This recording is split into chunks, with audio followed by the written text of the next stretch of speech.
Been another warm day today. Hiya, mate. How are you doing, buddy? Good, thank you. How are you? I'm alright. It's the first time I've ever been live on TikTok, so here we are. I'm a novice as well. I'm just trying to figure out how to make you a bit bigger. No idea, mate. I'm surprised I got on. To be fair, Oh, there we are. Look. there we go. You're really big now. I'm just a little bit smaller. Now, obviously, it's pre-recorded this as well, so I'll get it on website after, depending on how many people. Been a bit less organised with this one, with promotion, to be fair. But Yeah, it's one of them, mate. Innit?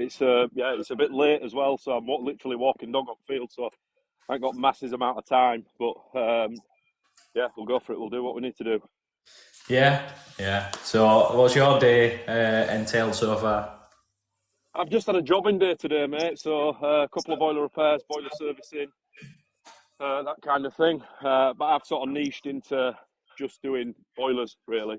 So I used to do pretty much everything, and yeah, sort of niched into boiler repair and boiler installation. So just been doing a bit of that, mate, today. Just little bits and pieces. Yeah, I did Yeah, one repair this morning. We're Venturi it was. One of them that don't fire up unless you take case off front. yeah. But it's quite well though. What I kind of wanted to talk about today, because I know there's a lot of talk. Obviously, recession coming in next sort of few months.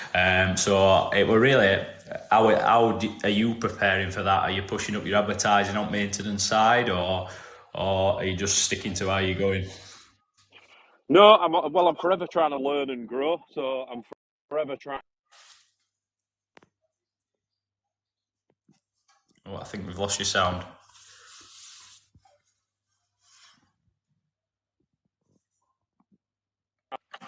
Microphone. Oh, there we go. You're back on now. I think. No, lost Ring you. me at the same time. There we go. Got you back. Someone's trying to ring me at the same time, so my apologies, mate. No worries. So, what were you saying about that, mate? I think we missed that. Sorry, mate. It went a bit funny there, but I just said, what were you saying about yeah. that then?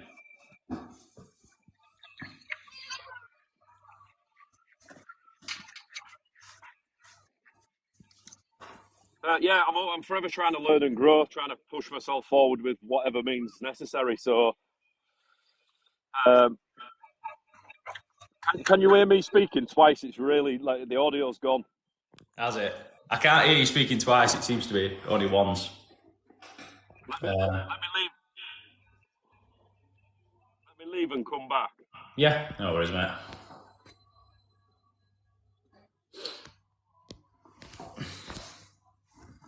I'm not really too sure how to do the split screen.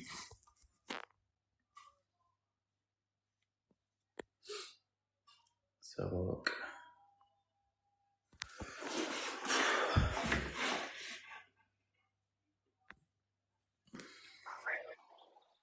There we go. There we go. Are we back? I think so. I ain't got your picture now, but Are we on? we are. We're on. Yeah. So I'm always trying to learn and grow and do something. And I think if you focus on somewhat like a recession, if you focus on that, then you start worrying about it and getting attracted to it. And I'm a big believer in just going with the flow. Yeah, That's just what I'm about, and that's what I've always done. I'd agree with that to a point. I have heard. I mean, I'm not personally slowing down at all, but I have heard a few stories recently of people being out of work, especially on LinkedIn. I've seen a few adverts for lads not having work for the next sort of couple of weeks. So, I mean, I think there is definitely some level of change, whether it's for other reasons, I don't know. So, I mean, what I spoke about earlier in a video is basically just trying to push your maintenance side a little bit more, the smaller jobs. If you are finding work's drying up, because it's stuff you'll be able to do there and then. If somebody rings, you can go and do it. And as well, obviously, if people are tightening the belts a bit, they're not going to be installing as much. So I think it is definitely a way to go when you're pushing your advertising. It is definitely, but then you've got to look at this time of year as well. If in comparison to previous years, it's sun's out. It's a bit Definitely.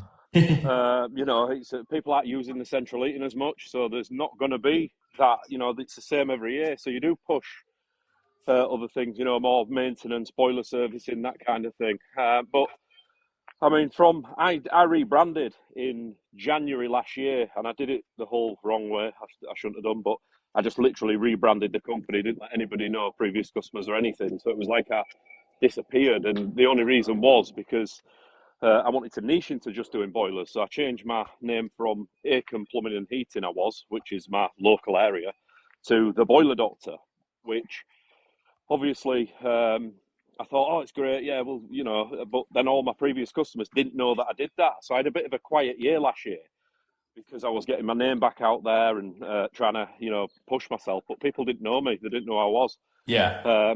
But obviously I've sort of turned that around on its head now. So I've done more boilers this year than I've ever done. I've done one this week. I've got two next week. I've got 1 week after. So they are there. It's just how you're marketing for them, I suppose, and how it's just one of them. 100%. I do definitely think there's benefits to the niching down side of stuff, 100%, because one, you don't have to have as many tools. Yeah. You can sort of take your amount that you have to keep it Van Alt time down. As well, you can target your adverts towards that, so it's not such a broad range. And obviously, you're going to improve because it's what you're doing day in, day out. So I do definitely think there is benefits to it. It's customer perception as well, because if if you want a boiler installed, who are you going to go to? You're going to go to a boiler expert, aren't you? If you want a bathroom installed, you're going to go to that bathroom expert. Yeah. And I think if you're too broad with what you do, and it's I mean, I'm not saying in the slightest that you shouldn't do everything, every aspect, especially when you're first starting out, because you need to get your name out there. You need to do what you need to do to get by, and it's not easy. So as time goes on, you sort of can niche down to what you want to do, and even at times it's still a struggle. And you doubt yourself, and you think, should I be doing this, or should I be niching down when in reality I could do that outside tap? But like you've just said, then it's counterproductive, because you end up, if I go do an outside tap, it takes me ages. Yeah. Just because I need this outlet van, that outlet van, and then you see lads that are smashing 10, 12 of them a day, but they've got just a bag with all the stuff in ready to go, Yeah, definitely. I hate outside taps, by the way. It's my worst job ever. Like, people tag me in them on Facebook. I'm like, no, don't tag me in them. I don't. But it's one of them. But I'm in a place now where I'm happy. I'm getting the inquiries that I want to get for what I want to do. So it's good. So how do you deal then with, say, a job came in that you didn't want to do? Is it just simply it's not something I do, or do you have? Not for me. Is that what you say, sort of thing? Yeah. So the way my systems work now, I've got like office staff, or it's like a VA almost, but better than a VA. I'd need a whole other session to go over that, but basically he's worded up on if any inquiries come in for stuff that I don't do, just to recommend somebody else. So he's got a list of whoever for, if it's an outside tap, this guy, if it's a bathroom, this guy, if it's an oil boiler, this guy, and just because it's one of that. I went and did my oil and did a few oil boilers, but I hate it. I absolutely hate it. I can't stand it. It's a different game. So I just pass them on now, Yeah. And what that does is, obviously, you're then creating a relationship with another engineer, and I've always done that. Just created a relationship with other engineers in the area, and then you're passing them work. And then what happens when they got a job that they don't want to do? It comes your way and it pays dividends. So you end up winning anyway because but I mean, I get it. It's hard at that particular moment in time when you ain't got a lot of work in. Yeah. To turn that away. But how it's worked now for me is because the office staff are passing that work on, I don't even get to know about it. So I don't have that niggling thing in my brain saying, I guess.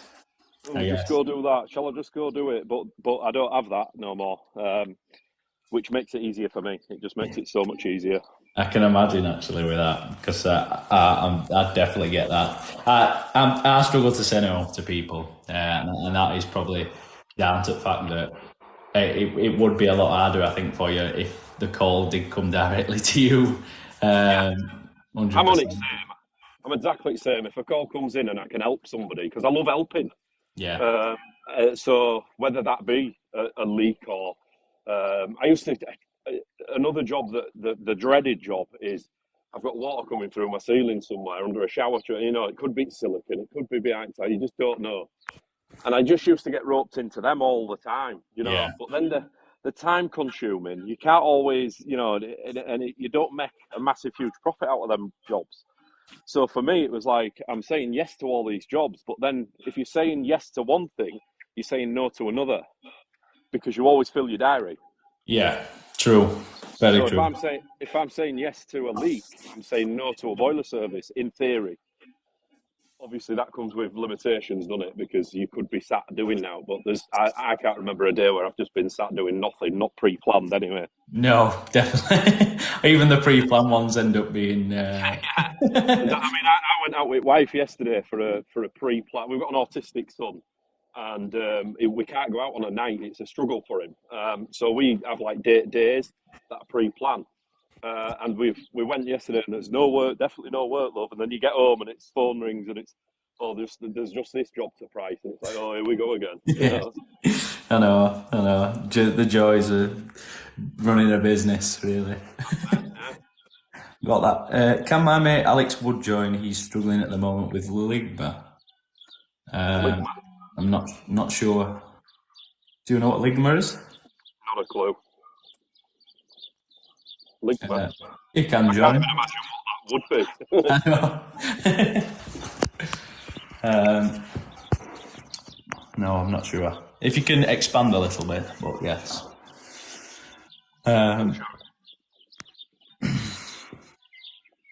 Yeah, it's been a journey, mate, to say the least. I sort of set out on when COVID hit. I sort of did coaching, joined a sort of mentorship program, and went through that, and I've just been doing it ever since, almost, you know, and trying to push forward with business. But it's got to a level now where there's systems and processes in place, and I've made every mistake there is to make along the way, you know. I think that's good, though. Yeah. I think that's good. It is, because you don't learn from your wins. You know, you learn from the bits where you lose, and it is a different. It's not easy, and you know, people say you're a plumber, you should be loaded, and you should be this and that. You know, and they don't see the daily struggles, and like when you are worrying about this and worrying about that, especially being having your own business, it's difficult. It's not easy. I think probably one of the hardest things to balance sometimes is your cash flow. Because sometimes I've been waiting sometimes for weeks and weeks for large payments, and it can really knacker it up. It can. Cash flow is massive, and I used to be the paper diary kind of guy with no systems in place, and it was very, you know, living hand to mouth, and it can be a difficult place because, you know, when you've got a family at home as well, and then you've got lads to pay, and you're thinking, well, they need to get paid before me. Yeah. Then your merchants need paying, and then you're going home with very little, waiting on that big payment that don't come. So I try to make it easy as I can to pay, you know, on the job with a card machine or through ServiceMate. I don't know if you use ServiceMate, but or by whatever means necessary, and been upfront about money, because sometimes we beat around the bush. Yeah, you do. It's a real awkward thing. It's a mindset. I think it's a mindset issue. Like you're worried about asking for the money that you've worked for, That you're and owed. Yeah. that you're owed, and that is hard earned. And we often worry about other people's thoughts about that. Oh, it sounds desperate. Well, hang on a minute. You've Yeah. worked for it. Yeah. It's your money, and Yeah. you are desperate. It's one of them. But you shouldn't be made to feel like that. It's Yeah. big bugbearer of mine is that. So I had to get over that fact of asking for money, even up front for deposits. You have to get comfortable with that. Yeah, 100%. I mean, now I've switched. Obviously, you've got your little jobs and that I'll do, but boilers, bathrooms, anything that's going to take me 2 or 3 days with a few materials, I'm taking a 50% deposit up front every time. Yeah, I do 30%, but whatever percent you decide to do, stick to your guns and be, as long as that works for you, it works for you. I just in the early days, I thought that was cheeky almost, like you Yeah. can't, and then it gets into your brain, doesn't it? And once it's in there, that's it. Then Yeah. but then you end up owing a fortune. Yeah. Yeah. But, you're owed in, sorry, a fortune, not a win. And you lose track of it. I dread to think how much money over years that I've left on table through not knowing what not knowing what I had owed in, just Yeah. because of the way that I run it. It was one of. It was definitely one of when I did my training. It was one of the things really that I picked up from my previous boss, because he was so bad at getting his money in after he'd finished jobs.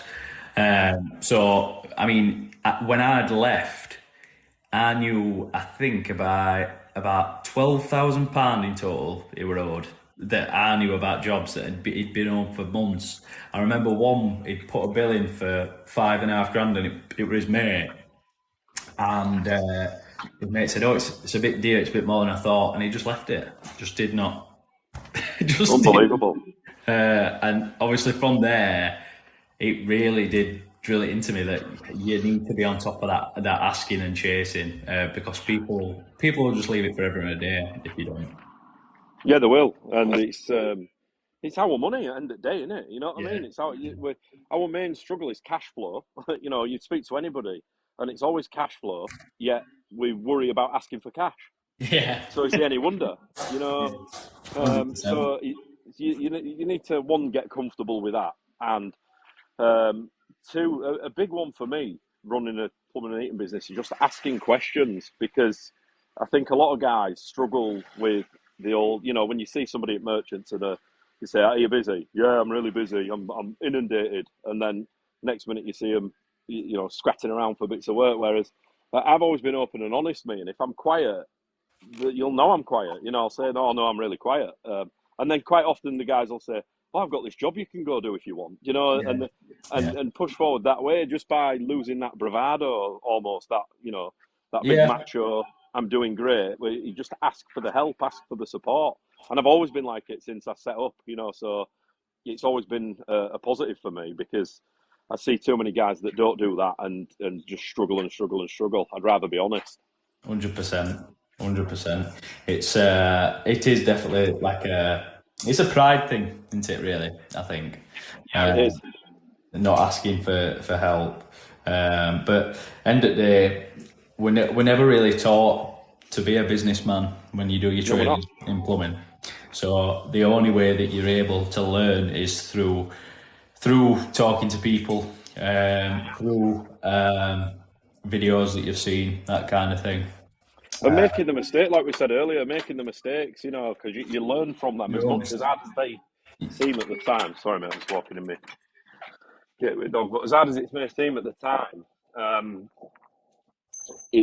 you learn from them mistakes the most, So, sorry, mate, I was just taking dog off lead there. So that's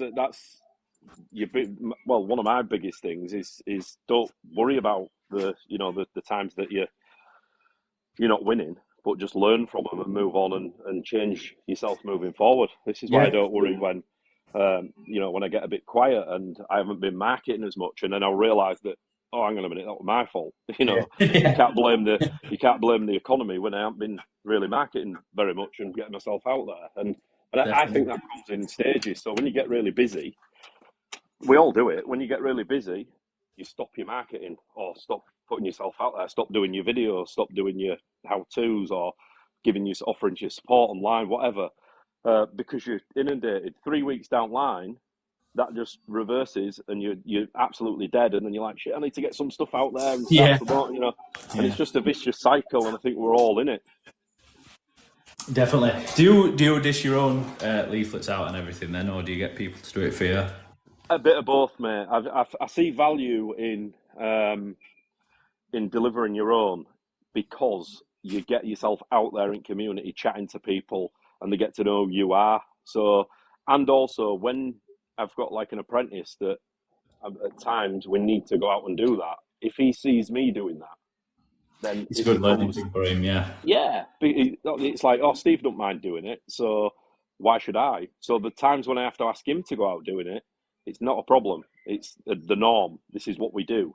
Yeah. So I think it's got huge value in me doing it as well as him, you know. Yeah. 100%. What? So How long's he been with you now then? about 2 years. He's just coming up to end of his second year. He's got 4 years to do. But I mean, he was straight from school leaver, great lad. And the first year they spend, I think, just sat watching. It's not what I thought in the first, you know, because I've sort of had apprentices with previous companies I've worked at, but you don't really, although you're training them, the money side of it don't even come into it because it's not your department. But when he was with me for a year, and it was very much like some days I'd be thinking, is it really worth it? This because Yeah. he's so young, because you know they literally don't know how to hold a drill, and then over time it because so like now I've sort of molded him into the way that I want him to work, Yeah. and he's brilliant. He's really, really good now. But he's good in, so we do a lot of boilers and breakdowns and heating.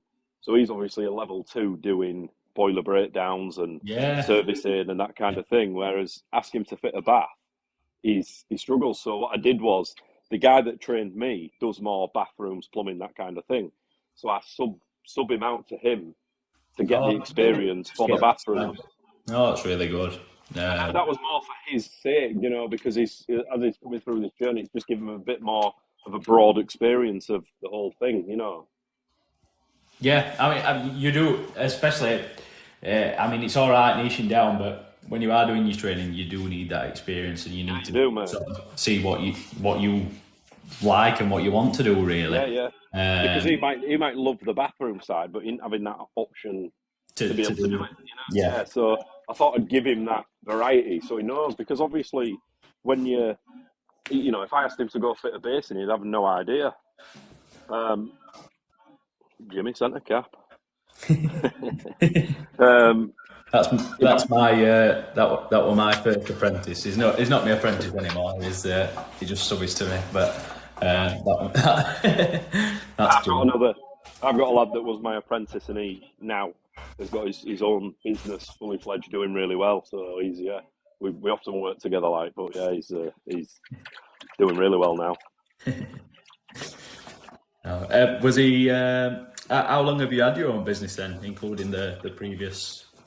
So about 10 One? years, just over 10 years, and I was the guy that, as I've said, you know, phone would ring and you'd answer it and you'd say, oh, you know, give us a ring back later, or send us a text and I'll ring you back later, and you never do, and didn't Yeah, turn up on time and all that kind of stuff. And it got to a point where I was like, right, enough's enough now. I can't continue like this. And the moment I did, well, I say the moment, it's a process, is that, you know, things don't just change overnight. You've got to sort of work at it to get it where you want it.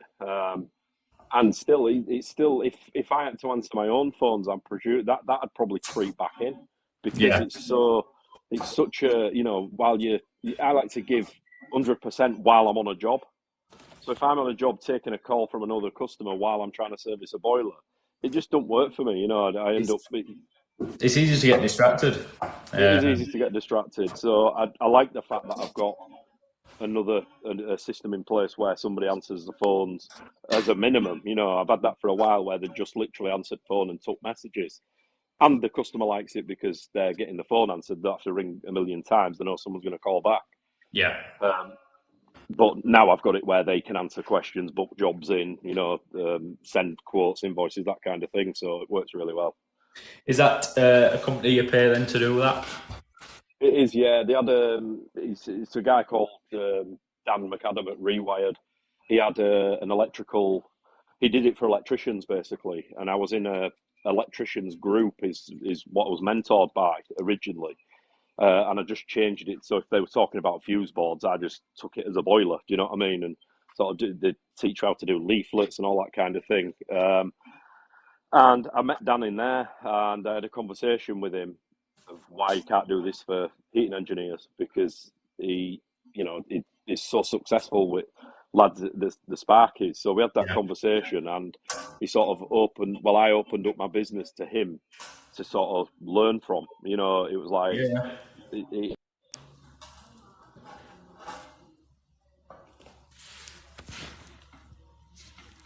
Might have lost your sound again. Oh, you might be back now. Can you hear me? Sorry, mate. Someone tried to ring me. Your PA not doing his job. It's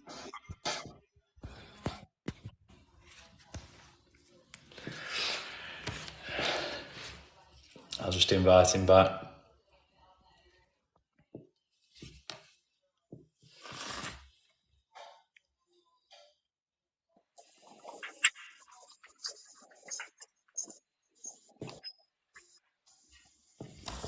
There we go. Sorry about that. Every time it's my brother ringing me. My dad's gone into hospital, so he's trying to ring me for an update. Like, but where was I? What was I saying? We were just talking about your obviously your booking system. So the guy who basically he did it for Sparkies, and then you basically opened up your business. Is he doing other plumbers then now?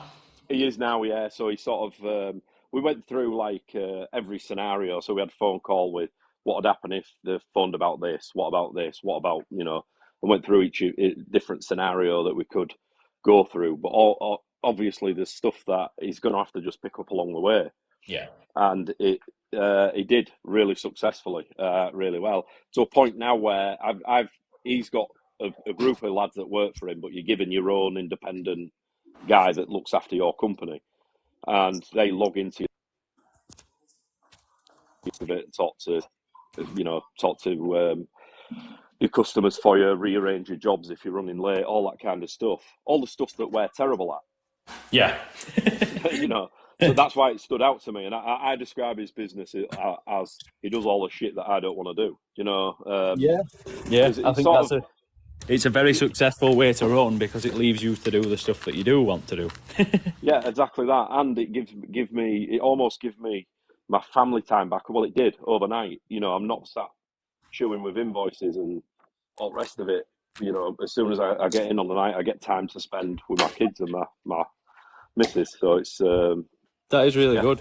Yeah. So does he do all your pricing for you as well then, or? It does, mate. So we use a bit of software called Otter, and as I'm walking around a job, I'll just talk into this app basically, and we've obviously got templates set up if it's a combi for combi swap or system swap or whatever. But like if it's anything intricate, I'll just walk around with an app and say, I don't know, if we need to reroute a cold main, we need to, you know, take an hot feed through to a boiler that's approximately 3 meters away, we need to blah blah whatever. Talk it through, and it picks up the you know, like I don't know what you'd call it. It takes the words out of what you're saying and writes them down. Does it as a subtitle kind of thing? Yeah, so they literally copy and paste. Come on. They literally copy and paste that, and then you know they can listen to the voice note as well. So if it's misspelt it, they can reword it. And then they obviously know, you know, I'll say on there, we need 3 hours labour for this plus materials at the cost of whatever. So that what they do is they get in touch with my local merchants, get a quote for the materials, then they'll order the materials for the day that I need them. Really? That is So really good. yes, it's really, really good, mate. So I literally it's like I work for somebody else, but it's my company, if you know what I mean. That's what Yeah. it's really, really, really worth looking into, mate. Yeah, 100%. I'd be interested to take a look at that. I can't imagine it's cheap. Well, it's not, mate. It's like, But it's well, it'd save you a lot of time, wouldn't it? Really. So yeah. uh, In the time that it saves you, it's worth every penny yeah, because obviously it's not cheap. You know, it's not it's just one. But it's where you're at in your business, isn't it? yeah, It's solely dependent on where you're at because obviously when you're first starting out, it's like you'll have your 300 quid van and your hand tools in van and you're happy and you're away. yeah, But then as time moves on, you know, you want that bigger van or you want that new power flush machine or you want that new press fit gun, and you know, as you move on, you've managed all previous time without it, but you seem to need it right now, don't you? So I'm a firm believer as time moves on, you'll progress with your tools, your software, whatever you're using, you know, and you'll make it work for you right now. And it's you just, you know, if lads are watching this thinking, bloody hell, it seems a bit advanced, but I was only where you are, you know. I'm just Steve, you know. I'm just me. I've just done what I've done. You know, and I'm still learning every day. I'm not nowhere saying I'm the best or you know, I've got it all sussed because I am. You know, it's all a learning curve, and eventually it'll get somewhere where I'm saying I'll get somewhere where I'm happy with it. But you're forever growing, aren't you? Forever learning. yeah. I think getting to a point where you're happy will be a sad day. In actual fact. Yeah, exactly. It's the journey, isn't it? It's the journey along the way that you sort of learn to fall in love with. Yeah, 100%. It is the journey. Sorry, my dog's just destroying something in the garden. Professor, So is mine. A plant pot, mine, which is good. Mine's digging a big hole. I'll not try and get it. He's really fast, mine, so I've got absolutely no chance. I'll have to distract him with some treats.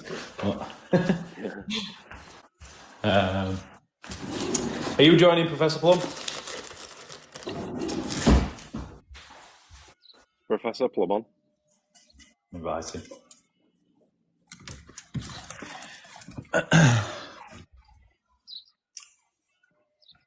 What's plans for tomorrow then? Is it an easy day? It's another day jobbing tomorrow. I've got 4 or 5 jobs in. Well, I've got to change a pump. Somebody's had a lightning strike and it's just killed all power to the pump. Really? Which is a bit of an unusual one, especially when it's been absolutely baking hot. Has it killed a lot of other power in the house or just the pump? No, just literally the pump on and it's not even the pump in the boiler; it's an external pump. That is a strange one. Very, very strange, mate. So I've got that to replace. I've got just all sorts of little jobbing jobs in. Yeah. So that's it for tomorrow. I've got a boiler next week to do. Monday, Tuesday, which is a 40 kilowatt ideal vote. What boilers do you fit? I'm on ideals. Just the full range, basically. I just basically sell it as you just pay 5 years, 10 years, or 12 years. Yeah. Well, you just pay for your warranty, really, don't you? They're pretty much same inside. Obviously, your 5 years a little bit different, isn't it? But there's not a lot though. There's not much in it at all. Yeah, like I said, I just say you're just paying for your warranty, pretty much. Yeah. I do like ideals. I mean, only real issue that you have it's sump in it, really. Yeah. And even then, it's not like a massive issue. I don't think. I've fit these for like 10 years, and I'm not. You know, I mean, I think a lot of people go on about these sumps, but I haven't had a great deal go wrong for me personally. But I've heard that people have had problems with them. Yeah, I'd say. Yeah, I haven't had many boilers I've fitted, to be honest, but it just tends to be, if I get a call out to an ideal and it's leaking, it's the sump.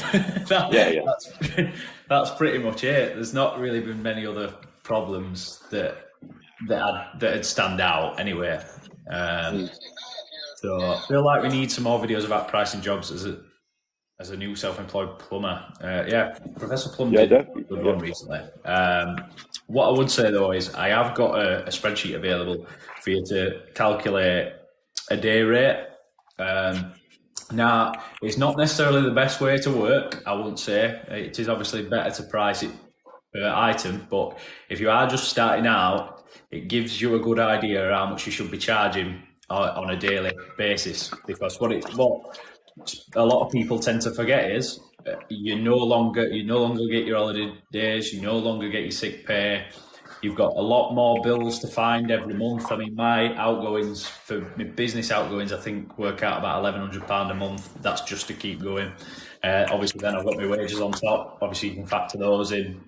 But what it does is you put in the amount that you want to take home at the end of the day for you personally, and it'll basically give you a calculation of how much you need to be charging.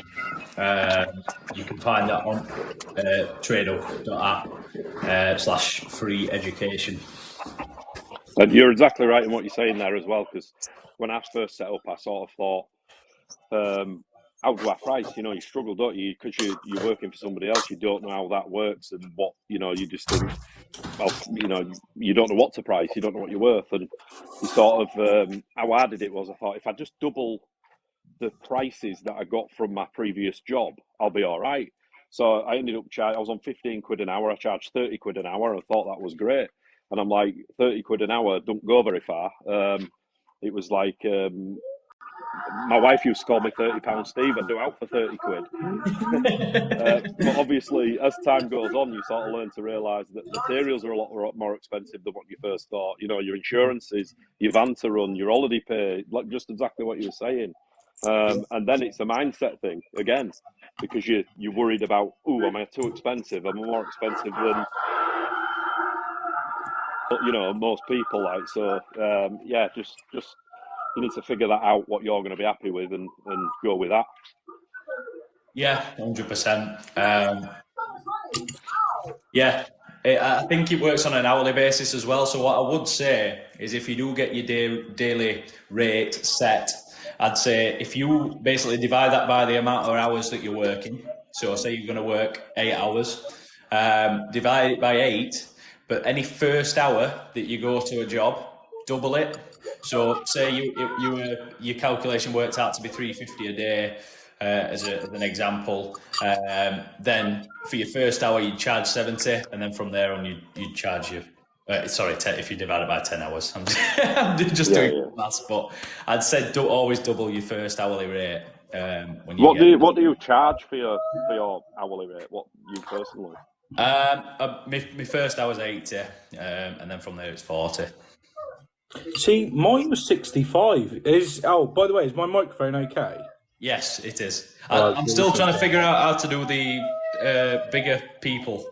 I must have set up ages ago. Hang on. I think if you click multi-guest at the bottom, there's probably settings on there. I'm not sure. Anyway, hourly rates. I was 65. I've only just changed it to 80. Because with fuel and everything, it's just...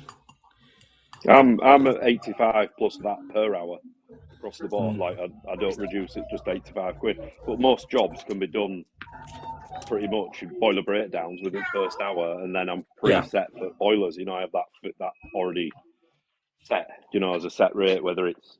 So combi for combi is X amount, and then a system X amount plus if there's any extras, and that's how I've worked it out. But I've had to, because I've got all these outgoings, it's not... Yeah. I've got these systems in place and stuff that work. I don't get any resistance at that. I think I've figured it out here. 2 seconds. That's better. That's already better. It's just there's another one. You might have to flip to another one. Wait, I think we're here now. There we go. Look. There we go. Yeah. I've figured out Matt, you're about to lose me because my phone's on 2%. Oh no! So I'm gonna have to shoot, guys. But it's been a pleasure. Yeah, it's been really good speaking to you. Anytime. So, are you going to install the show? Just as a quick one. I'm not. When is it? 2 weeks on. Well, on it 25th. 23rd. Is it 23rd to the something, can it? I'll be in Alcudia. Does it start 23rd? Oh, you're somewhere a lot better then. Yeah. So no, I won't be at the installer show. No, we'll definitely meet up at some point anyway, mate, for a drink. Yeah, no worries. Yeah, well, it's been a pleasure, guys. I'll speak to you soon. Cheers. Cheers. Thanks. Bye-bye. What have you been up to? You what, sorry? What have you been up to then? Anything good? We've just been having a good chat about plumbing as per. But Steve's really got his business in order, and it sounds really good. Some of the things he talks about.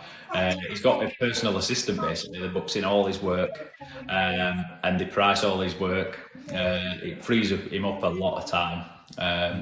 It does sound a good way to go, but obviously it depends what point of your business that you're at. Would you say tiling is a skill to have as a plumber? Yep. If you want to be a bathroom fitter, depends what you want to be, doesn't it? If you want to be a bathroom fitter, then you've got to do tiling. I think, I did, when I did my training, my boss used to fit bathrooms and I learnt pick tiling up when I were there. I have dropped it now, just for the simple fact that it was taking too much time. I could be somewhere else for a day and my tiler's got it done in a day. It'll take me 3, so it doesn't really make sense. Customers will be out of bathrooms for longer, which is obviously not nice for them. So it is a good skill, and it depends what kind of... If you get a good tiler, you're all right without. But do you know what? I'm just finding that every bathroom that I've got booked in, they're having shower wall now. Really? Tiling's sort of become a lot less fashionable. It's a miss. There is some nice shower walls now, and I think that's definitely been the turning point, isn't it? I think the actual brand shower wall, their stuff is really, really good. Yeah. Proper textured, highly detailed. You know, it's really good stuff. Like if you want marble, now you can actually get a marble that looks like marble. Which it's not, but it looks like a big cost. Doesn't it? Yeah. Gone at days where they used to be just shiny. You used to walk into a bathroom and it was just... You'd know straight away. And I personally, when I started, I always used to think it made it look like a bloody caravan or a chalet. You know what I mean? Definitely. I always just thought it just looked like a holiday home whenever I saw it. But the stuff that's coming out now, you cannot tell the difference between that and stone. It's that good. Yeah, it is really good. It is really good.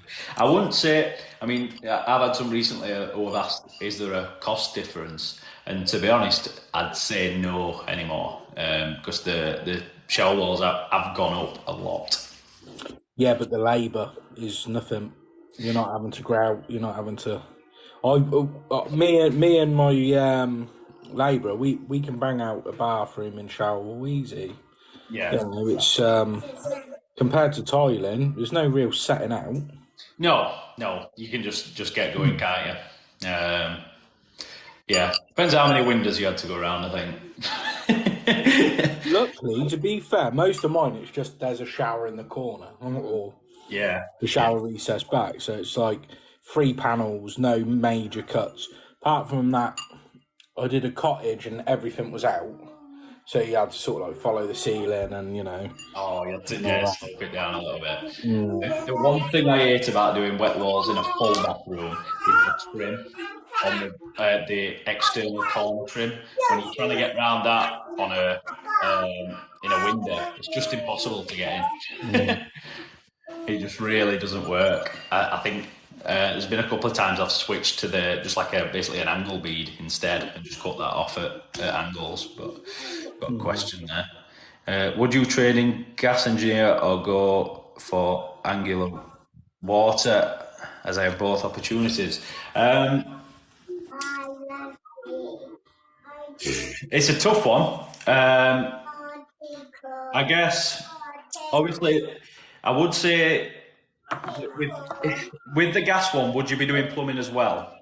If so, I'd say, yeah, do both, because then you've got the option to do both. And if you've got that gas qualification, you have got that option when you come to end to just go down gas route.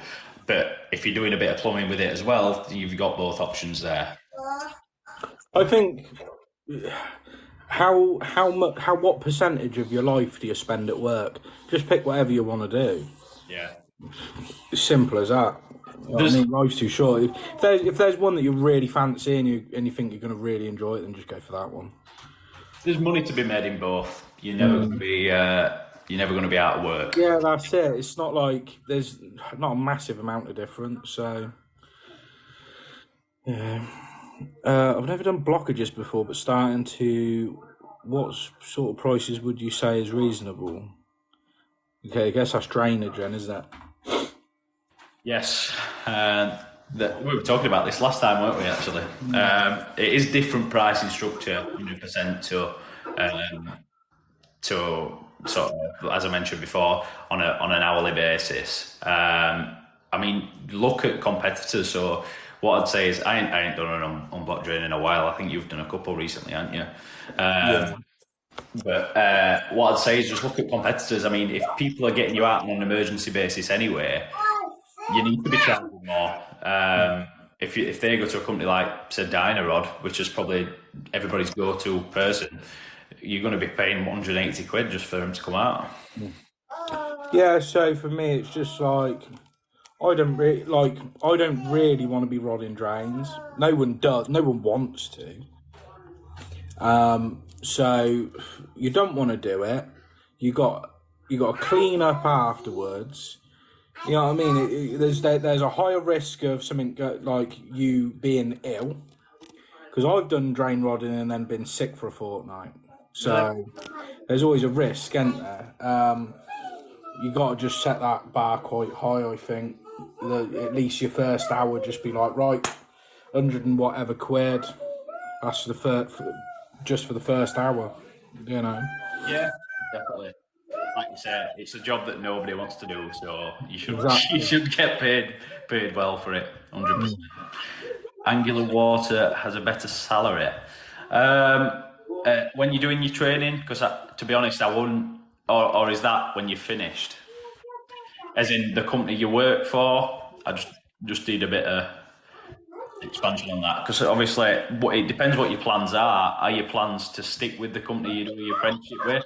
Because in my recommendation, I'd probably say don't, because everybody who's ever on their apprentice knows, to be honest, unless they leave and come back like Jimmy has, I'd always thought of him as my apprentice. Yeah.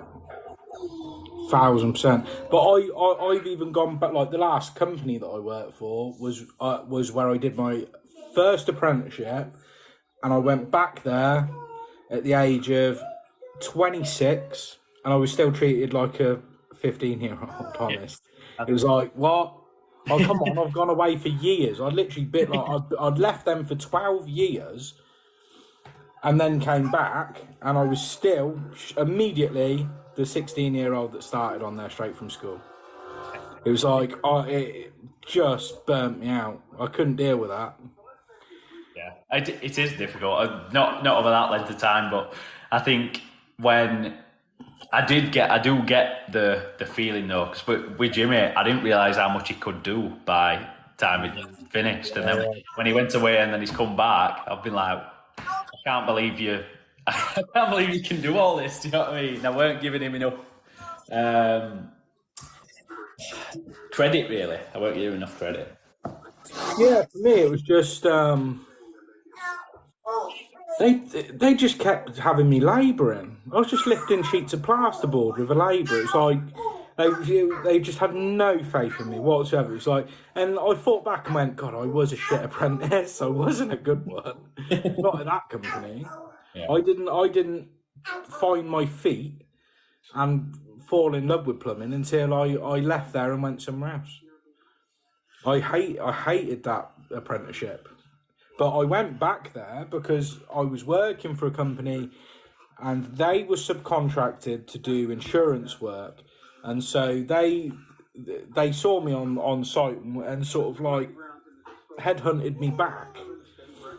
and the money they offered me was twice as much as I was unemployed. Yeah. So I said yes, but as soon as I started, I thought, I remember why I left now. I fucking hate this place. Yeah. You know what I mean? Like you say, they were treating you as a labourer, but paying you a plumber. That's it. Yeah, to be fair, you know what I mean? I used to get so pissed off, and then the young lad that was labouring, he was only 18, and then you realise he's only on like 250 quid a week or something ridiculous. It's like, and you think, I'm on that a day here. Yeah.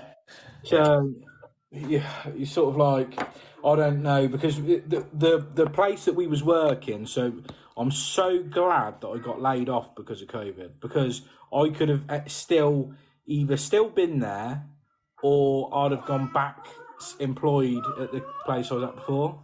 Yeah. You know, sometimes life just works out, doesn't it? And you think, oh, I'm glad I went through that. I think COVID forced a lot of people into doing what they're doing now. And I think it has been very beneficial for a lot of people. Because before COVID, I were on new build sites. Sorry, my dog's just going mad. 2 seconds. Get in. Before COVID, I was on new build sites, and obviously, if they did all shut down, and it forced me into finding my own work, I won't be where I am now, and I am really grateful for it happening. And I know it sounds in a strange way, but for business perspective. Oh yeah, 100%. Honestly, as soon as I started there, I went, "What have I done?" Because I worked at the same company for 7 years before that. I made the move, and I loved that job. I loved it. There was loads of really good benefits to working there as well. It was easy work. You got a van. You know, all your stuff was insured. You got a free gym membership and internet and a mobile phone and all this stuff. It was all brilliant. You know, these little benefits that added up. Yeah, then I started there and I thought, fuck this place. But I'm so glad it happened. Yeah. But when I went there working, I thought, because they do really high-end stuff. So they do some really nice high-end jobs, but then they also still have a couple of like council contracts and stuff. Now, they threw me on a scheme that was ex-prisoners, like bed sits for ex-prisoners. It was fucking bad. And ripping it out. So we was lifting up carpets, and they were just soaked in blood and stuff. It was like horrendous shit. I thought, what the fuck am I? What were you doing, like HMOs with bathrooms in each room, sort of thing? So they had all tanks up in the loft. So it was all like a big tank fed system, but they wanted all of the pipework ripping out and replacing, but the tanks were remaining, which I find bizarre. But it was all copper we was ripping out. So it was like we're ripping it out and then replacing it back in copper. It was kind of like no point. Yeah. It made no sense. We could have just, took it to a certain point and then brought it back down where the new positions were and stuff. But no, the whole lot just like completely got ripped out. So it was like this giant first fix. And I was only on there for, I don't know, 3 months at the most before COVID hit, and then just got laid off. This is like 3 months of working in this shithole. I think we've all worked in a fair share of them, definitely. Yeah. To be fair, like most of my apprenticeship and everything has been on council, so I've been there and I've done it and I've seen it all. But the prisoner, and it was in Swindon as well. It's like fucking a prisoner place in Swindon. It couldn't have been any worse. Got it's worth 180. thoughts on the Nerad tap spanner set? I haven't got it personally. I haven't just bought the. The thing is, I'll be honest with you. Now that they've put the price up, the cheapest you can get it's 180 quid, which is steep. That's steep now. I think that's way too steep. I personally think that kit is worth 120 quid. That's it. Now, if you get the long, everyone's got the same little backhoe ratchet set. Like most people have got the same one, haven't they? Yeah. Most plumbers. They do a long socket one, and that will work on most taps, most monoblock taps. So you can buy that, and it's like 45 quid. Yeah, and you can do all of your monoblocks, but then the only thing that the Tapex has got other than that is back nut stuff. Well, back nuts, it's very rare that I ever go, God, I really needed that Nerad kit for it. I think, to be honest, like with the back nuts, in all honesty, I sometimes find it easier with a spanner. I'm not even. Yeah. I just don't think it's like. I don't rave about it. I like now that I've got that other little set, which I got afterwards. I just got it for the sake of getting it. I'm using that far more. I'm literally using that far more, and it's far smaller. It's only about that big, so you can stick it in your tool bag. Yeah. What's the Nerad kit? It's big. It is quite big and bulky. They could have really reduced the size of it as well. Any apprenticeships for a female tried everywhere? I feel like not many companies want females. Sheffield, you are close to me. I can definitely ask around. What sort of thing would you be looking for? Is it, would you want to go private plumbing, council? I could probably definitely get you on some new builds. Councils, new builds, you'll always get jobs on those. I think councils always want female staff. They're always pretty happy for female staff. So, it's always impact bit, banged it in my impact driver. Yeah, I keep saying seeing the today's tools ones, but I wouldn't be caught dead with today's tools. Like, fuck it, I think that just shit. The branding, Pitbull branding is the worst branding I've ever seen. Hands down. I'm sorry, but having anything that's got like a little pit ball on it, I'm like, oh god, that's just awful. Whoever designed that logo needs sacking like, immediately. Yeah, the Rapid Blue is good though. Rapid Blue, brilliant. Love that. Yeah. I try and sell it everyone because I've in James Hargreaves near me. I use them regular, and they've just got Rapid Blue in because I've just been saying get Rapid Blue in, get it in. So they've got it in now, and I've just put a big poster up next to it that says a Trade Up's hidden gem. And then so when the people come in and then they see Trade Up there, and then I've got like stickers everywhere in branch, and then I come in t-shirt, and they're like, "What is this?" So it opens it up for me to pitch. Yeah. Today's tool stuff. I mean, like, because John Nichols likes to stock it. They're not going to be stocking it soon. They've now got a contract with a company that's owned by Rothenberger to start putting their tools in. Because that's what I've always seen today's tools. Yeah. To be honest, main place I've seen them is on McDonald's. Oh yeah. McDonald's Plumbing Supplies. Who? McDonald's Plumbing Supplies. Not got a clue. Not allowed to talk about them. That's our rival team. They're our. Is it? DPS. Oh yeah, you're working down on Stall, aren't you, at Installer Show? Yeah, that's it. He's like, yeah, can't work with anyone else. So. Yeah. No, it'd be good. Are you? Are they selling things there then as well, or? They're gonna just be doing fittings packs, but we're gonna have a meeting soon to see what we're gonna bring. He's like, well, we might as well bring something that we can sell. Yeah. His main concern is just making sure that we scan badges and he's got emails. Yeah. That's all that any of the companies actually care about.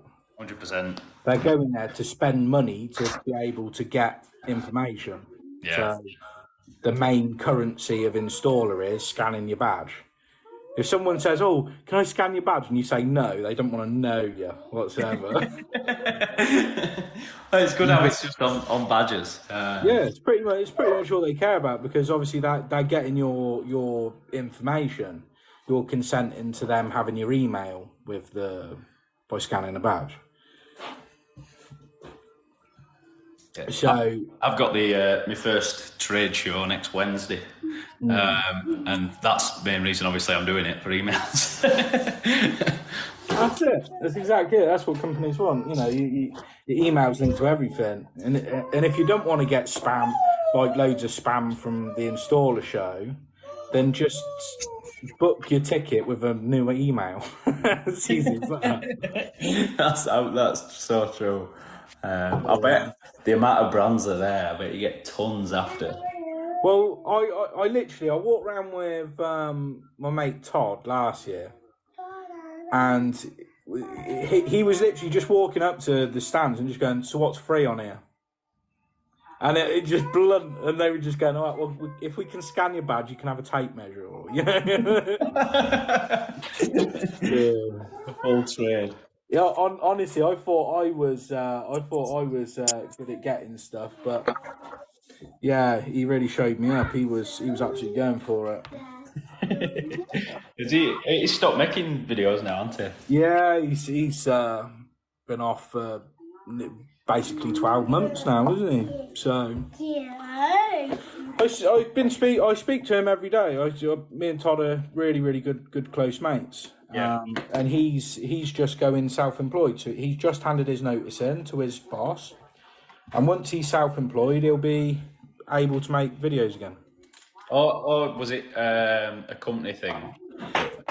Well, so when he was uploading the videos, he was working for a company, and he left that to go and do his commercial. But with commercial, like, Todd is like a proper nerd. He has to get everything absolutely right. So he didn't want to be like making videos on something that he didn't feel like he was an expert in it. Yeah. So he was one of them people who just took that like real attention to detail in his videos and stuff. Yeah. So yeah, he will come back, and I really want him to, because I feel the way that I do stuff is based on how he used to do it. Yeah, I used to watch him. I really enjoyed his videos, 100%. I liked your competition you did at the last installer show. Yeah. You ended up winning that. Laugh of that. To be honest, watching those last year was part of the reason that made me really want to go.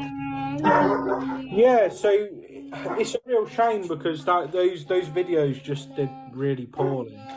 We never really got any views on them videos, but that's just because. All right, calm down. I'm a bit the same as my followers, in which as soon as I see people sort of like selling a product, I scroll past. Yeah. And I think everyone just presumed that we was doing it for whatever stand we was on, when it weren't. It was just, we was just trying to like be competitive. It was nothing about whatever was going on behind us. Yeah, no. So yeah, it was a shame really, because that would have been a good little series, like going back and forth between us. Yeah, you put a lot of effort into editing as well. I remember. We did. That's the most I've ever put into editing, because I didn't know all the little tricks that I know now. So doing them then, I was like doing them the long way round, trying to make things work. Yeah. And when you see like people that do like even really simple stuff, like put someone else's face on someone else's face just as a sticker. Yeah. Like to get it to track what's going on behind it in the video. So I didn't know how to do that. So it's literally every second I was having to reposition it. Move it a little bit. Yeah, I think. I mean, it is really. I really like editing, but it is very time consuming. I think the thing I struggle with, especially at minute, I've no idea what's going to do well as a TikTok anymore. I listened to you went on Matey Boy's Don't Touch a Cat podcast, didn't you? Yeah, what's his name? I forgot his name. Shane. Shane? Yeah, I think so. In my head, I thought maybe it's Daniel.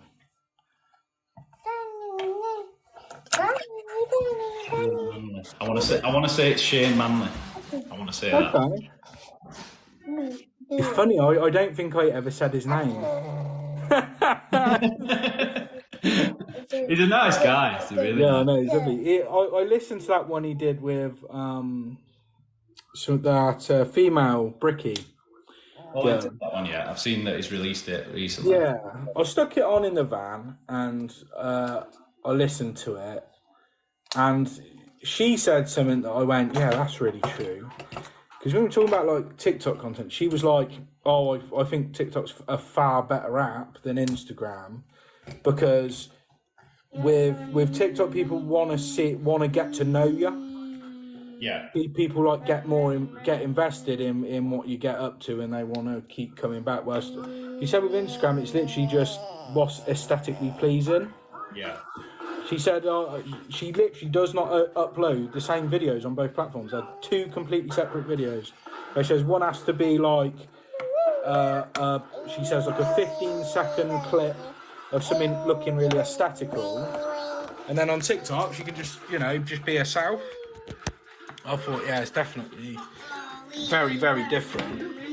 Yeah, but I think I'm looking at because I got sent, like TikTok sent me it was like an advice page. It was like an A4 page with bullet points of like what they're expecting from their creators now. All right. So I don't know. I think there was quite a few people that it got sent out to. It's like a newsletter thing.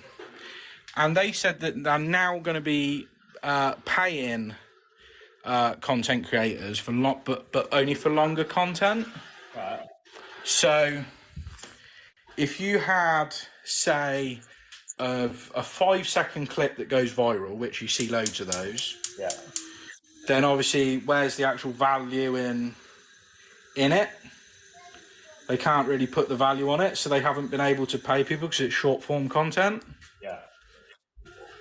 Whilst because they're now moving away from competing with Instagram, they want to be competing with YouTube, they can't attract big creator names unless they're going to start paying. Yeah, 100%. KSI is not going to be interested in TikTok unless he's getting paid. Yeah. The big, like the people that are actually targeting. So they're going to start paying for longer content, and now I think they have to make it easier, as we mentioned before. They're going to have to make it easier for you to see people you're following. Yes, 100%. So at the minute, I'm really happy because I'm not worrying about compressing everything into 3 minutes. Yeah. Now I'm like, I'll take as long as it needs to take to make a story. Yeah. And I've been getting a lot less grief on TikTok because the things that I usually have to cut out, which people go, why didn't you do that? I can just leave it in now. Yeah. And it's actually, it's better. I just enjoy it more like that. It's just in, out. Yeah. I did know about the wanting longer format videos. But like I say, I do think there is still some big changes that need to happen. Yeah. I'm in a group actually. I joined it through. I just got this notification. It were on like my system preferences, and it were basically it said something like, let me find it. It's on Facebook, but it's a TikTok group, and there's only about 60 people in it in world. And basically, you can just ask questions and they get back to you straight away. But it's short at minute for the next 2 weeks. But I asked one question and then that one, and they closed it. But it is really good. Let me find it now. It's TikTok Promote VIP Insider Group. and it said they're going to allow you to trial different bits and pieces. How many members is there now? Have a look. There's 61 members. So they are really good at replying, to be fair. They replied to me in about 10 minutes of me asking a question, which I thought were really good. You might be able to join it, to be fair. It was just on that system preferences. Well, I think we need to start up a proper trades WhatsApp. That would be good. That would be good.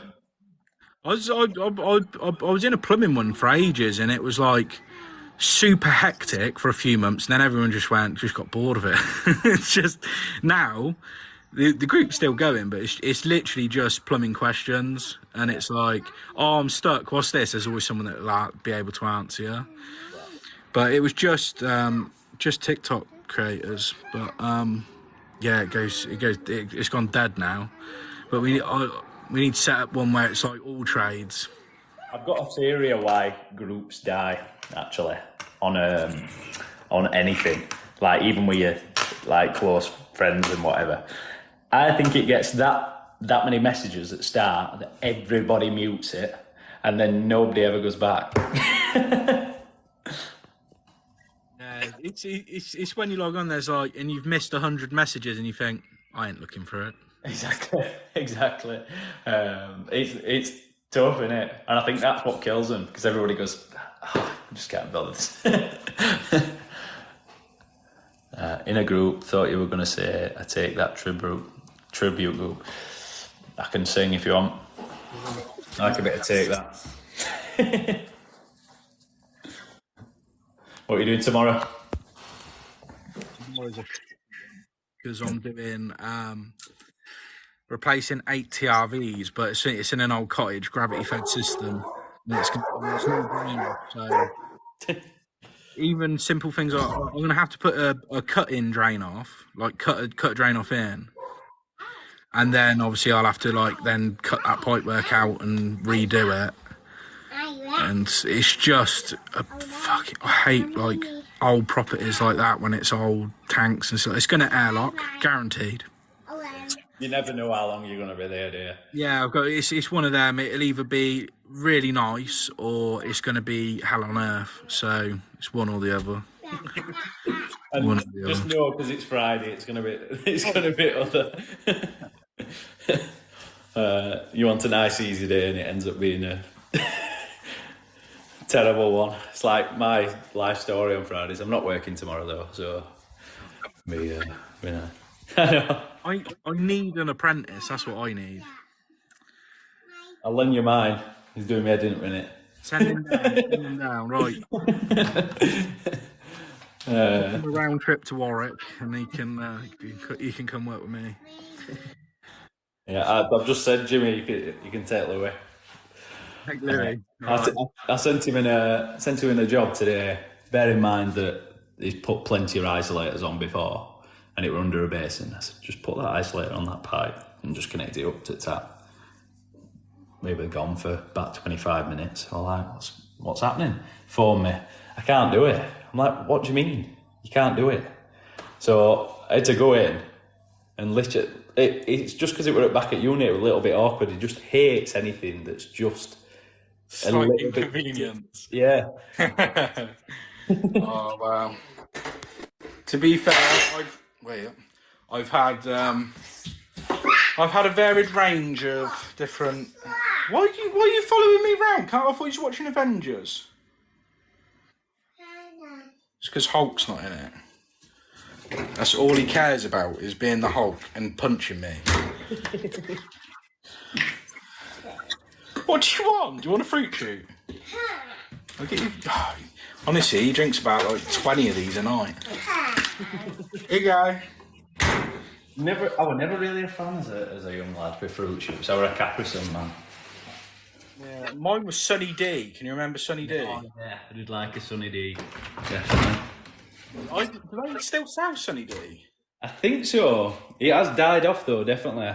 I think because the 90s, it was full of sugar. just horrendous shit. Yeah, definitely. It's like Panda Pox. It's just dead. You can't get them. I wonder if you can. I'm going to look out for Sunny D now. That was always my favourite. You get it at any corner shop. Yeah. I ain't seen it in corner shops. I've seen it at Asda, but it were probably a year and a half ago last time. I actually brought some up, but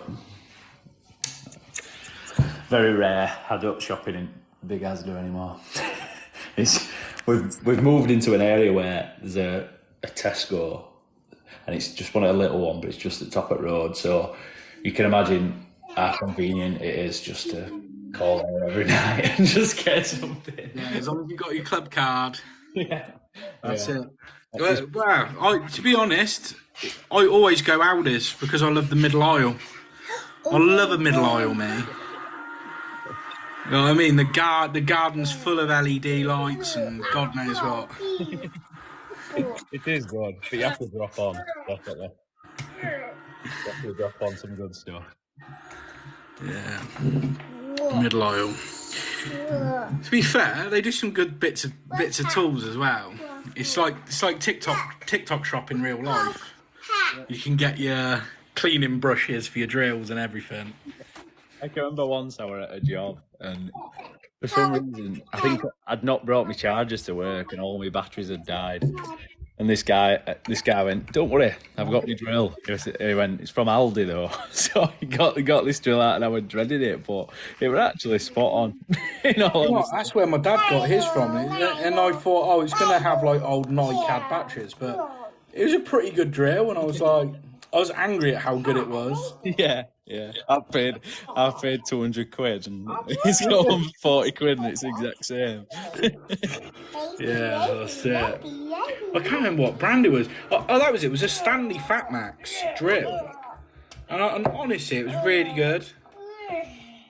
It's just funny. It's like I work on my own. There's no other tradespeople around me. Like if I used it, no one would care. But because I'm on TikTok, it's like no, I can't. Absolutely no chance. Yeah, you'd get absolutely slaughtered, wouldn't you?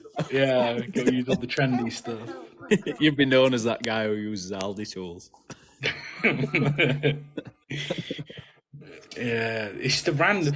To be fair, I always look out for wire, like the wire brushes for the drills and stuff. I don't know why. I just always end up using those. I'm surprised. What is it you're using for? So, if you're doing a close-coupled toilet, to clean up, yeah, and the old donut washers, like you peel it off and it's all a big black ring round it, and I use it for that. Just get rid of all the rust, give it a nice, smooth, nice, clean plate. You literally just go over it quick. But I use them for that, and then cleaning my tools. Yeah, clean a file or whatever quick, just to, I don't know, I just always find a use for them. I think mine would probably be my trainers or something, to be fair. No matter what pair of trainers I buy at a minute, they just get out. I'll tell you what, I went to Lidl's the other day and they had Lidl's branded trainers with like yellow and blue, bright yellow and blue with Lidl down the side. I thought, who? Who the fuck? To be fair, I saw some bad trainers the other day, and I just thought, what is going off? I were in a Sainsbury's near me, and I heard this squeaking. It was like a dog toy. Every couple of seconds, it was like, I was like, what is that? Turn around, this little kid holding his mum's hand, but every single step it were doing like dog toy squeak, and I thought, how do they cope with that? Fair enough, like a flashing light, but I saw someone the other day, and they actually sell it in Primark. Is Greg's stuff? Oh, like t-shirts and stuff. Yeah, there was someone who was kitted out, full Greg's tracksuit, and I was like, he must work there. It must be a worker's uniform. But why does it look so chavvy? And then I went into Primark, and they got loads. They got what they called sliders and everything, all with Greg's on. Can't believe they sell them. Yeah. Yeah, I'd maybe buy it as a fancy dress. You know what I mean? I want something to wear on a daily basis. But are you finding you're getting busier? Wow. At the minute, there's a lovely old plumber. I've always chatted to him whenever I'm in the yard, and he's retiring now. So he said, "Would you mind taking on some of my customers as I'm winding down?" Literally, I've been inundated with his customers. So I've had this big influx of new customers. So at the minute, I've got work from him, work from one of the heating companies that have moved away from plumbing and they just do heating. So I'm taking on other people's work now. Yeah. So they've already got an established customer base. And it's like, I don't really advertise now. I've completely stopped advertising. Yeah. I said to the because the advertiser calls me every single month to see whether I want to put it in the advert, my advert in. It's like £200 a month, and that goes out all over like the local areas, all the villages. But I've said no to him for the past 3 months. He's still persistent, but it's kind of there for if there is a lull. So about 4 weeks ago, I had a week where I probably brought in about 300 quid in a week. That was it. Horrendous week. It was like, fuck. And every time I went in to get parts for those jobs, the merchants was dead, and they said, God, it's so quiet. You're the first person that's come in for hours. And I'm like, yeah, it went just dead quiet, and I don't know whether like people were on holiday for the school holidays maybe or something. It was very strange. And yeah, it just sort of died down for a bit, and then all of a sudden it's just been hectic. Crazy, yeah. But it's one of them. It's like, since I've been self-employed, I've never not panicked about bringing in work. There's always that bit at the back of your mind going, I've only got a week in front of me now. Yeah. I've only got you know, like Friday, you're thinking, shit, I've got one job in for Monday and then that job on Thursday. And then over the weekend, you'll get a load of calls. Like, it always seems to fall into place, doesn't it? Yeah. Yeah, I'd agree with that. I was thinking today, because I've got a little bit of a quiet time next week, or I did have a little bit of a quiet time next week before I start another bathroom week after. And then I was thinking, I can do that Monday, and then I thought, I'm not really too sure what I'm going to do Tuesday, because I'm at that trade show on Wednesday, and then Thursday, Friday, I was thinking, I'm not really too sure what I'm going to do there. So I've just been to change a tap today. Sorry. What dog's that? It's a lurcher. You know what that is? Oh, is it? Oh, right. Sounds a lot bigger than a lurcher. Yeah. Oh, bless. He sounded like a big dog then. He sounded like he's stocky. He's tall. He's just got a deep voice as well. Yeah, he has got a deep voice. But as I was saying, I went to a job earlier, and I was just spent to change a tap. And she went, "While you're here, can you just have a look at all my radiators?" I think we're on about having new ones. So I said, "Yeah, no problem." And then while I was there, I went around, measured them all up, ready for obviously getting her a price and everything. And she went, I really need it doing ASAP. I thought, oh yeah, I'll squeeze that in, no problem. And then she said, and then British Gas are changing out valves though, so don't allow for any valves. So no, all right, it's going crazy out here. So no, all right. I said, just out of interest, how much have British Gas quoted you for the boiler? She said, $5,500. So I just went, I could probably cut you 2 off right now. So when I do it boiler as well. No, don't do that. Couldn't believe how much they're charging, to be honest. Oh yeah, it's criminal. It was conversion. And I just thought, do you know what? It's not even British Gas that comes, they sub it out. So it's just another small business that they've just subbed it out to. So if they'd gone just direct to that small business, they'd have got it for a lot less. I don't. Just good advertising in it. Really good advertising. People even question using British gas. Tell me about it. I really do not know. I think it's just purely marketing. I think it's the same with Worcester boilers. Like Worcester, really good at marketing, and it's worked out really well for them. But it's like I'd never put a Worcester in ever. Yeah, I think with British Gas, it's just like the TV adverts and everything. Everyone thinks, oh, that's so trusted.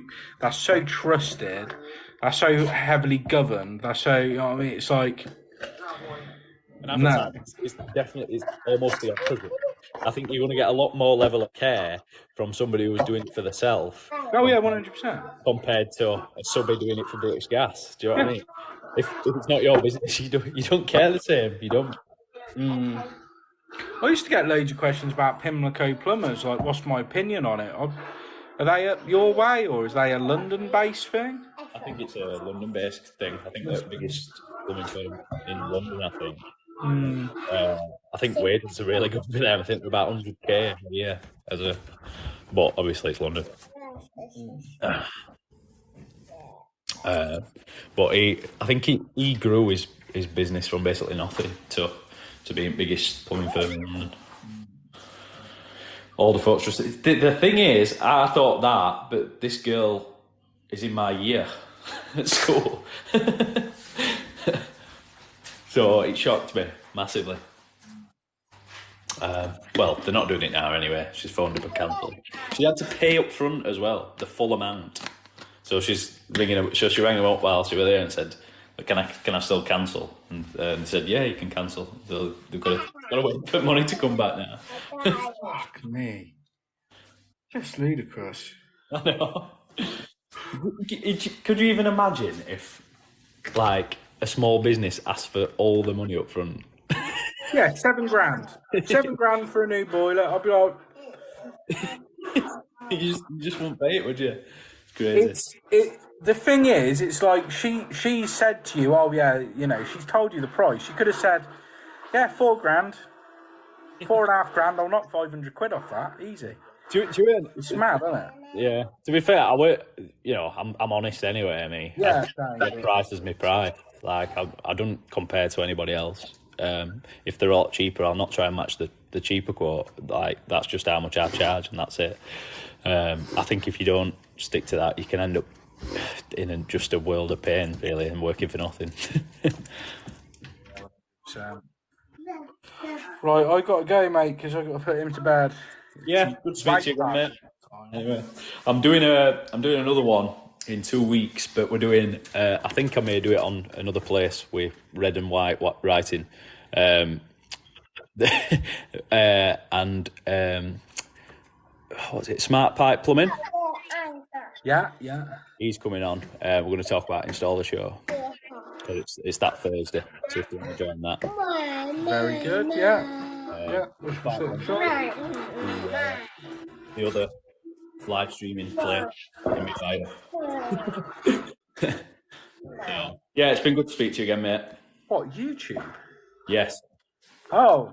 I didn't know whether you could get banned for it or whatever. Never really done. I weren't sure about that, but I've been today. I was like, do you know what? I'm going to start actually pushing my Instagram just to have it as a backup at least. So that's what I've definitely thought, and I think I'm just going to try and transfer a little bit onto YouTube. Yeah, I think it's good to just have a little backups account. It's just a secondary. The thing is with Instagram, it's like my B reel. It's just the secondary footage that I don't want to put on my main thing. It's the amount of shit that I've got on my phone that I've thought, oh, I'm going to make a video out of that.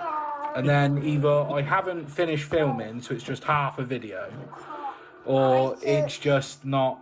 I'm like, nah, I've already done that this month. Or you forget about it then, and then it's just there forever.